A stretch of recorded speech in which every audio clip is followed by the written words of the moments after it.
Hello everyone, welcome to top Taleem. मेरे channel से जुड़े रहने के लिए और इसी तरह वीडियो पाने के लिए चैनल को लाइक करें, सब्सक्राइब करें और बेल आइकन प्रेस करना ना भूलें। तो शुरू करते हैं आज का वीडियो।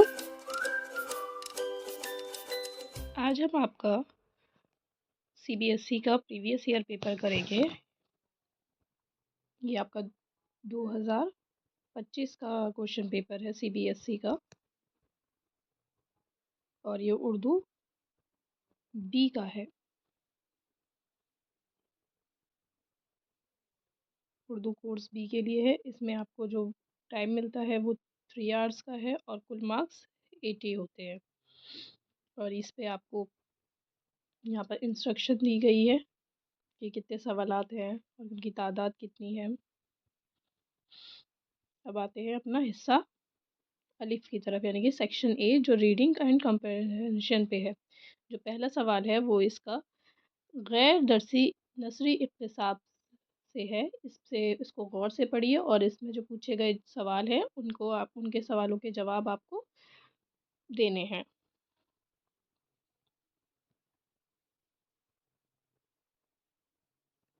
जिगर के यहाँ गा है, बगा है, दाग है, मीर है, दर्द है, मोमिन है, गालिब है और इकबाल के असरात दिखाई पड़ते हैं। जिगर कौन है? ये एक शायर है।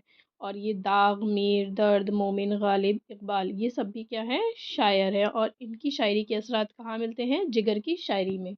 मीर और गालिब की ज़मीन में एक दो गज़लें भी कही हैं, लेकिन ये भी सच है कि उन्होंने किसी की तक़लीद नहीं की।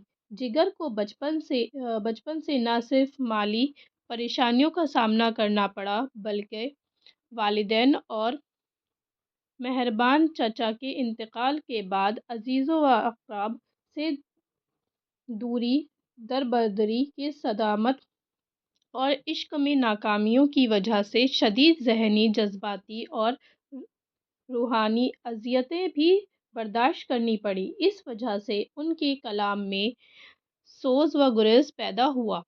गमों ने लफ्ज़ों को नग़मी बख्शी, ज़ाती तजर्बात ने इशार की सूरतें इख्तियार की।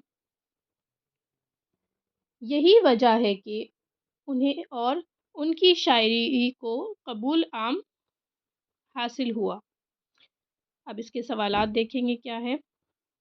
जिगर के यहाँ कितने शायरों के असरात दिखाई पड़ते हैं? 4, 5, 6, 7। तो यहाँ पर आपको इसका पहली ही लाइन में मिल जाएगा, जैसे दाग, मीर, दर्द, मोमिन, गालिब, इकबाल। तो कितने हो गए? 1, 2, 3, 4, 5, 6। यानी कितने शायरों का मिलता है? 6 शायरों का। तो ऑप्शन सी इसका सही जवाब है। सवाल नंबर 2, जिगर के ताल्लुक से सच बात क्या है? कि उन्होंने कौन सी बात कही है? उन्होंने किसी न किसी की तक़लीद ज़रूर की, उन्होंने मीर और गालिब की तक़लीद की, उन्होंने किसी की तक़लीद नहीं की, उन्होंने तक़लीद को अच्छा समझता था। तो यहाँ पर देखिए आपको यहाँ लफ्ज़ मिल जाएगा,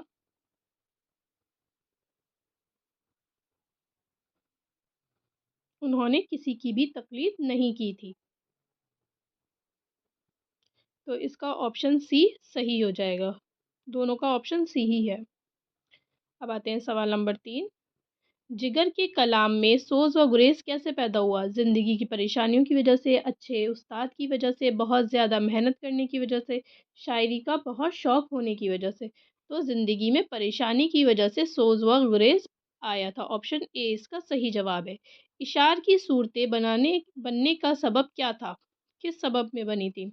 तजर्बात की, नग़मी की, गम की या सदमे की? तो ऑप्शन ए इसका सही हो जाएगा, तजर्बात की। सवाल नंबर 5, जज़्बात, तजर्बात, सदामत में क्या चीज़ें एक जैसी हैं? यानी ये जो तीनों अल्फ़ाज़ दिए हैं, ये क्या किस तरह के अल्फ़ाज़ हैं? ये सब मुतज़ाद हैं, ये सब वाहिद हैं, ये सब मुहावरे हैं, ये सब जमा है। देखिए, जज़्बात जमा है जज़्बे की, तजर्बात जमा है तजर्बे की, सदामत जमा है सदमे की। तो ये जमा है, तो ऑप्शन डी इसका सही जवाब हो जाएगा। अब आते हैं अगले इक्तिसाब की तरफ। ये आपको या में दिया गया है। आपको जो भी जवाब सही से आता हो जिस इक्तिसाब का, आप वो करेंगे। मगरिबी बंगाल हिंदुस्तान का ऐसा सूबा है जिसकी तारीख़ी इनफ़रादियत से कोई इनकार नहीं कर सकता। क़दीम हिंदू हिंदू राजाओं और से पाल और सेन ख़ानदान के बाद यहाँ कई सौ साल तक मुस्लिम सलातीन ने हुकूमत की। फिर ये मुग़ल सल्तनत का हिस्सा बना। बाद में अंग्रेज़ों ने यहाँ कदम जमाए। जंग-ए-आज़ादी में इस सूबे ने अहम किरदार निभाया। यहीं से अख़बारों की इशारा शुरू हुई। सनअत व हरफ़त आगे रहने के सबब आस-पास के सूबों से लोग यहाँ आकर रहे। तालीम के मैदान में इसे अव्वलियत हासिल यानी कि सबसे आगे रहा तालीम के इस मामले में। नोबेल प्राइज़ पाने वालों में इस सूबे के रविंद्रनाथ टैगोर, मशहूर साइंसदान सीवी रमन, मारूफ समाजी खिदमतगार मदर टेरेसा, माहिर इक़्तिसादियात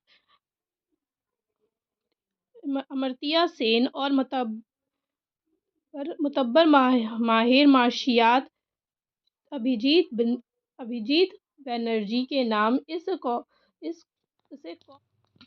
साथ ही इनकलाबी शायरी क़ाज़ी नज़रुल इस्लाम, मल्लत के खैर ख्वाजा हाजी मोहम्मद मोहसिन, औरतों में बेदारी लाने वाले बेगम रुक़ैया, मुल्क के पहले आईपीएस अफ़सर ऐन राशिद,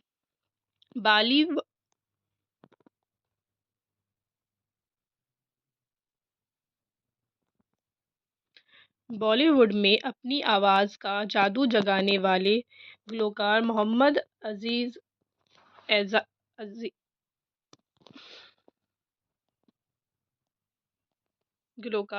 अज़ीज़ वग़ैरह भी इसी सरज़मीं से ताल्लुक़ रखते हैं। तो ये आपको बंगाल की सरज़मीं के बारे में बताया गया है इक़्तिसाब।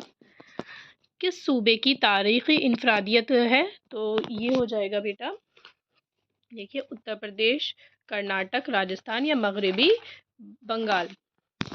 तो मगरबी बंगाल ऑप्शन डी इसका सही होगा।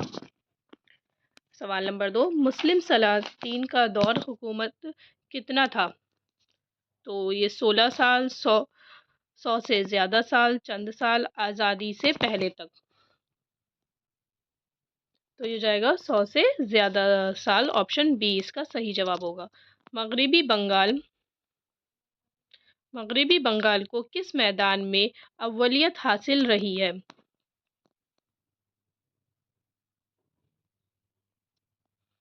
ए खेलों के मैदान में, बी तालीम के मैदान में, सी जंग के मैदान में, आज़ादी के मैदान में। तो इसका सही जवाब होगा ऑप्शन बी तालीम के मैदान में। मगरबी बंगाल के इनकलाबी शायर का नाम बताइए। इनकलाबी शायर कौन थे? तो ऐन राशिद, काजी नज़रुल इस्लाम, मोहम्मद अजीज़, हाजी मोहम्मद हुसैन। तो ऑप्शन बी इसका सही होगा। सवाल नंबर 5, मगरबी बंगाल के मारूफ खिदमतगार का और पहले आईपीएस का क्या नाम है? तो अमृत्या सेन, बेगम रुक़ैया, हाजी मोहम्मद हुसैन, नज़रुल इस्लाम, मोहम्मद अजीज़, रविंद्रनाथ टैगोर, मदर टेरेसा, ऐन राशिद। तो ये इसका ऑप्शन हो जाएगा ऑप्शन डी, मदर टेरेसा और ऐन राशिद। फिर है सवाल नंबर 2, ये शेरी इक़्तिसाब है, शेरी गैर दरसी इक़्तिसाब है, यानी कि ये एक नज़्म या गज़ल है। 21वीं सदी का आगाज़ हम करेंगे, तारों से और आगे परवाज़ हम करेंगे। तारों का इल्म हो या साइंस व फ़लसफ़ा हो, इशार में बयां अब वो राज हम करेंगे। लहराएंगे इल्म हम तारों की सरज़मीं पर, हासिल ज़रूर ये भी एज़ाज़ हम करेंगे। माना बहुत है दूरी तारों की सरज़मीं की, हुकूमत से तारों का अलम लहराएंगे अलम। दोनों जुमलों में अलम के अलग अलग मायने हैं। इन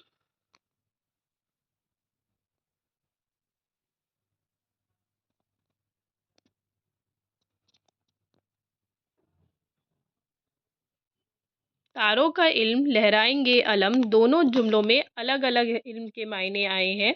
तो अब यहाँ पर क्या है, आपको मायने बताने हैं कि यहाँ पर इल्म के मायने क्या है, यहाँ पर अलम के मायने क्या है। तो इसका ऑप्शन ए सही होगा बेटा। इल्म के मायने तो मालूमात, जानकारी के होते हैं, और अलम कहते हैं झंडे को। अगला है, इशार में कौन सा राज शायर बयान करने के लिए कह रहा है। तारो साइंस फ़लसफ़े का, या तारो परवाज़ और 21वीं सदी का, तारो ज़मी इल्म का, तारो ज़मी और हुकूमत का इल्म। तो ऑप्शन ए इसका सही जवाब होगा। इसमें भी आपको ऑप्शन मिल जाएंगे, या आप ऊपर वाला करेंगे या नीचे वाला इक्तिसाब करेंगे। गंगा जमुना इसकी आंखें, लाल किला दिल इसका, आज हिमालय पर्वत जैसा है मुस्तकबिल इसका, कोई नहीं दुनिया में देखो आज मुकाबिल इसका, मेरे देश का क्या कहना, जल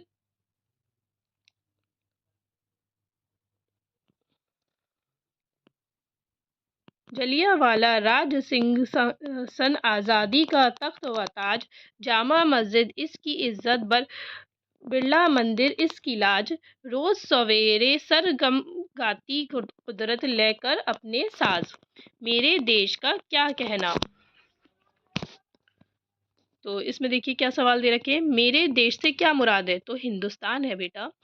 देश की आंखों किसकी बताई गई हैं, समंदर की, नदियों की, पहाड़ की या शहरों की, तो नदियों की, ऑप्शन बी इसका सही जवाब है।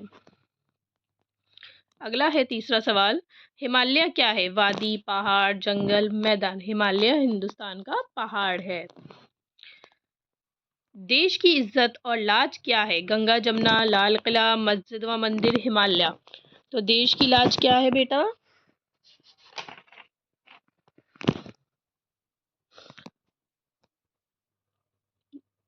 मस्जिद और मंदिर, ऑप्शन सी इसका सही जवाब होगा।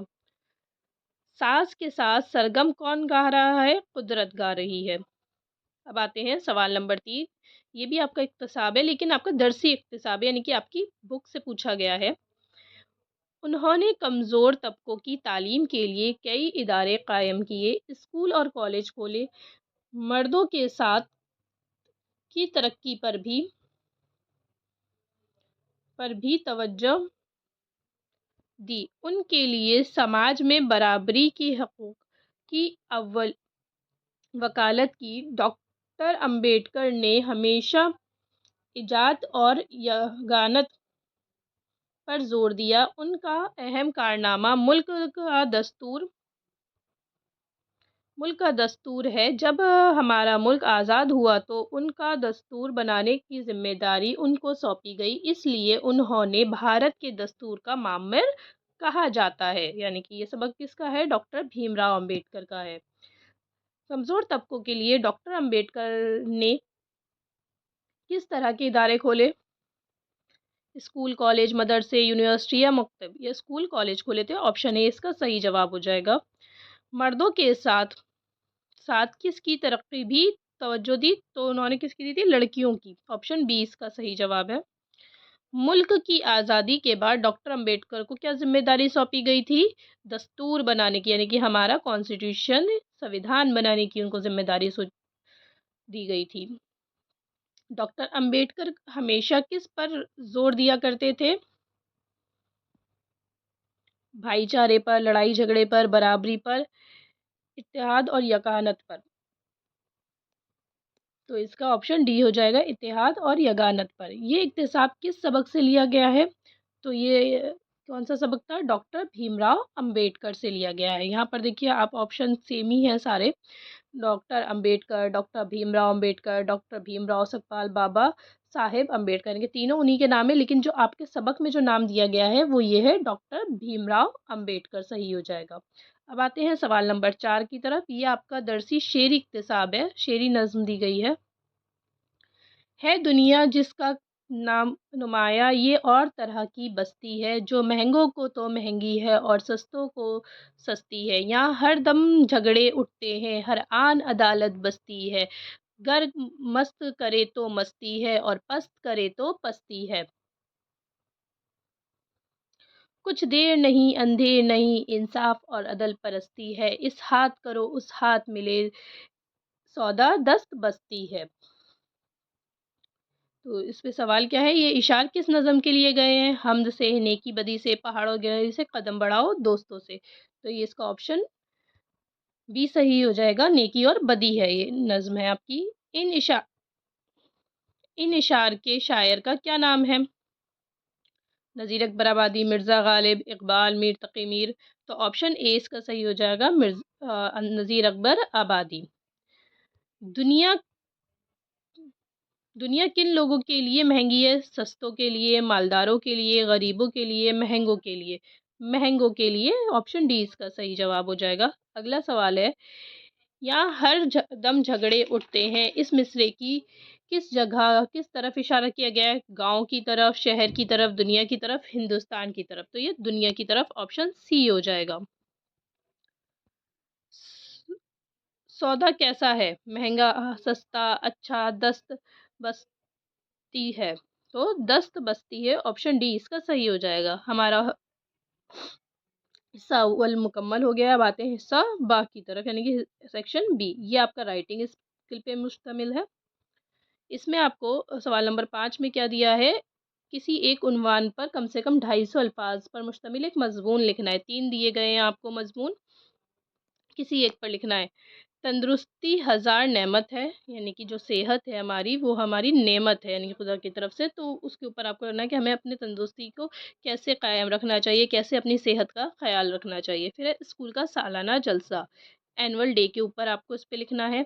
या कोविड-19 के बाद के असरात, यानी कि पूरी दुनिया में कोविड-19 जब आया था, तो उससे क्या असरात हुए, क्या लोगों की ज़िंदगी पर असरात पड़े, क्या तब्दीलियाँ आईं, वो आपको इसमें बयान करनी है। जो आप सबसे अच्छा आता है, आप इसकी प्रैक्टिस भी करेंगे, और जब आप बोर्ड का एग्ज़ाम देने जाएँगे, तो वही आप सब करेंगे जो आप सबसे अच्छे से जिसके बारे में बयान कर पाएँ।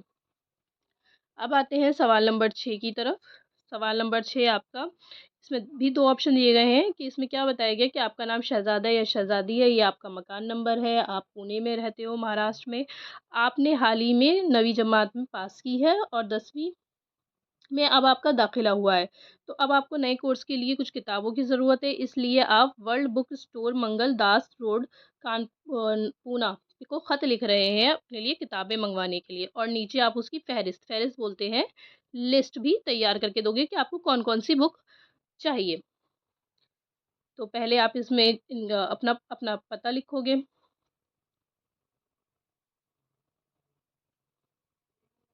पहले यानी कि जहाँ आप भेज रहे हो उसका पता लिखोगे, उसका नाम और उसका पता आ जाएगा। फिर आप अपना उसके अंदर थोड़ा उन्वान लिखेंगे, और उसके बाद अपना एड्रेस और नाम लिखेंगे। इस तरह से ख़त नवीसी होती है। उसके बाद या में आपको ऑप्शन दिया गया है, पिछले 2 दिनों से विवेकानंद स्कूल, राजा बाज़ार, पटना, बिहार में पीने के का गंदा पानी आ रहा है। आप इस स्कूल की जमात 10वीं सी में ज़ेर तालीम यानी कि पढ़ रहे हैं। गंदे पानी की वजह से आपको अपनी और अपनी साथियों की सेहत की फ़िक्र हो रही है, तो आपको लिहाज़ा अपने स्कूल के प्रिंसिपल को क्या लिखनी है? दरख्वास्त लिखनी है कि वो पानी की सफाई करवाएँ, साफ़ पानी आपको फ़राहम करवाएँ। फिर आता है सवाल नंबर 7, ये भी 5 नंबर का है। इसमें भी आपको 2 ऑप्शन दिए गए हैं। एक तो सैयद एहतशाम हुसैन के बारे में लिखना, उनकी खिदमात के बारे में, उन्होंने क्या-क्या किताबें लिखी हैं, क्या काम किए हैं उन्होंने, वो बताने हैं। और उसके या तो फिर आपको खुदा के नाम खत का खुलासा लिखना है। दोनों में से कोई एक ही करना है। फिर आते हैं सवाल नंबर 8, मिर्ज़ा गालिब के बारे में लिखिए या नेकी और बदी का खुलासा लिखिए। खुलासा बोला गया है, अगर आपको मरकज़ी ख़्याल भी आ जाए तो मरकज़ी ख़्याल भी वही चीज़ है, यानी कि आप उस नज़्म के बारे में लिखेंगे कि नज़्म क्या किस बारे में है और क्या पैगाम हमें दे रही है। फिर आते हैं हिस्सा जीम, यानी कि सेक्शन सी। ये आपका ग्रामर पे मुश्तमिल है, ये कवायद है आपका अमली। इसमें आपको 10 सवालात दिए गए हैं, कोई 8 करने हैं। सिर्फ़ आप 8 ही करोगे बेटा, एक्स्ट्रा करने की कोई ज़रूरत नहीं होती। जो आपको सबसे अच्छे आते हैं, आप वही अटेम्प्ट करो। पहला सवाल है इसका, इस फ़ेल को क्या कहते हैं जिसमें काम करने वाला मालूम ना हो, यानी कि जिसका पता नहीं चले काम किसने किया? फ़ेल मारूफ़, फ़ेल नाक़िस, फ़ेल मजहूल, फ़ेल मुतअद्दी। तो उसको कहते हैं फ़ेल मजहूल, जिसका काम करने वाला मालूम नहीं होता, और जिसका काम करने वाला मालूम होता है उसे फ़ेल मारूफ़ कहते हैं। सवाल नंबर 2, वो फ़ेल जिसमें किसी काम को आने वाले वक़्त में किया जाए, उसे क्या कहते हैं? फ़ेल माज़ी, फ़ेल मुस्तक़बिल, फ़ेल हाल, फ़ेल लाज़िम। तो उसे कहते हैं फ़ेल मुस्तक़बिल, जो आने वाले वक़्त में होता है। लफ़्ज़ बदमिज़ाज का मुतज़ाद, मुतज़ाद बोलते हैं अपोज़िट वर्ड क्या होगा बदमिज़ाज का? खुशगवार, खुशमिज़ाज, बदज़बान, बदनुमा। तो ये हो जाएगा खुशमिज़ाज। ऑप्शन बी इसका सही जवाब होगा। अगला सवाल है, लफ़्ज़ हालात का वाहिद क्या होगा? हल, महल, हल, माहौल। सॉरी, हाल, महल, हल, माहौल। तो क्या हो जाएगा हालात का हाल। ऑप्शन ए इसका सही जवाब होगा। पांचवा है, ज़ेल अल्फाज में से मुज़क्कर की निशानदेही कीजिए। औरत, नानी, नाना, मुमाने। तो ये देखो तीनों बेटा क्या है, मुअन्नस अल्फाज हैं तीनों, लेकिन नाना क्या है, मुज़क्कर है। तो ऑप्शन सी इसका सही हो जाएगा। मुज़क्कर जो होता है वो मेल के लिए इस्तेमाल होता है, मेल जीन्स के लिए, और मुअन्नस जो होता है वो फीमेल के लिए इस्तेमाल होता है। अब आते हैं सवाल नंबर 6, दर्ज झेल में से किसी अल्फाज में सबक का इस्तेमाल किया गया है, साबके का इस्तेमाल किया गया है। साबका यानी कि आगे लगाकर जो लफ्ज़ बनते हैं। नमकवार, राज़दार, चारगाह, बेमिसाल। तो यहाँ पर कौन सा हो जाएगा बेटा? चारगाह।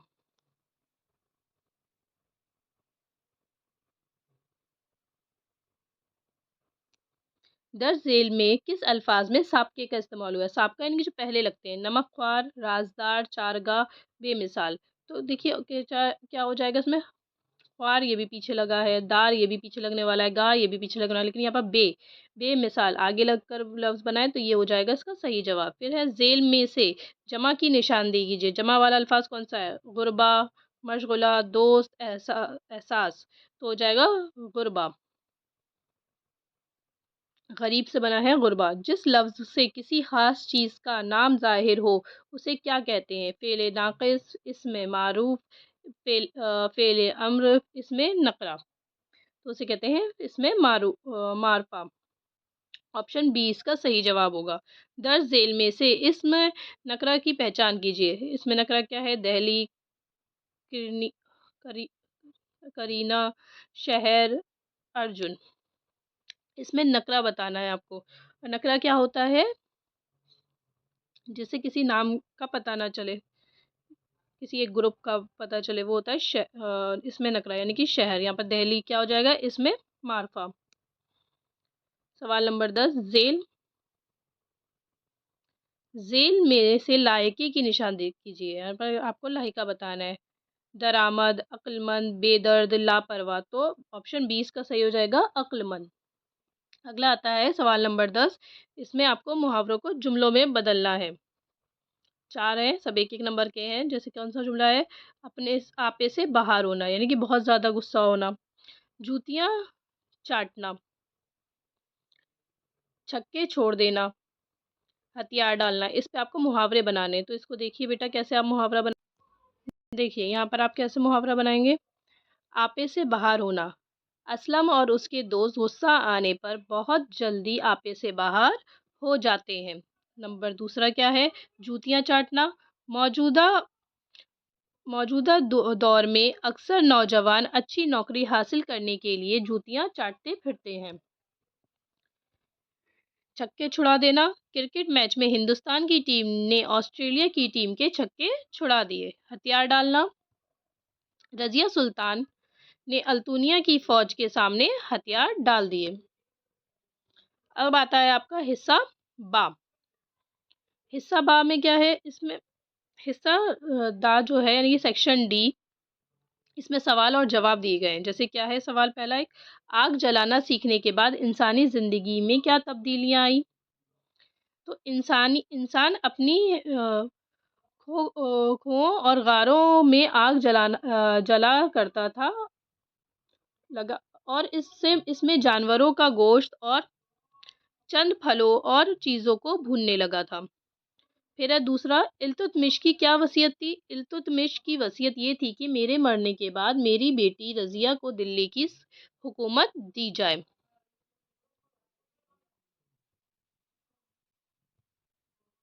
फिर सवाल नंबर 3 है, सबक बेतकल्लुफ़ी से बेतकल्लुफ़ी के किसी एक वाक़ये को बयान कीजिए। यानी कि कोई भी एक उसमें से आप वाक़या बयान कर सकते हैं। दोस्त का, कि दोस्त कैसे उसके घर आता था और घर आकर अपने ही आप सारे खाने की चीज़ें माँग लेता था और जाते वक़्त उसके कपड़े भी लेके चला जाता था और घर आता था जिससे जिस भी सवारी से उसके पैसे भी उसी से दिलवाता था।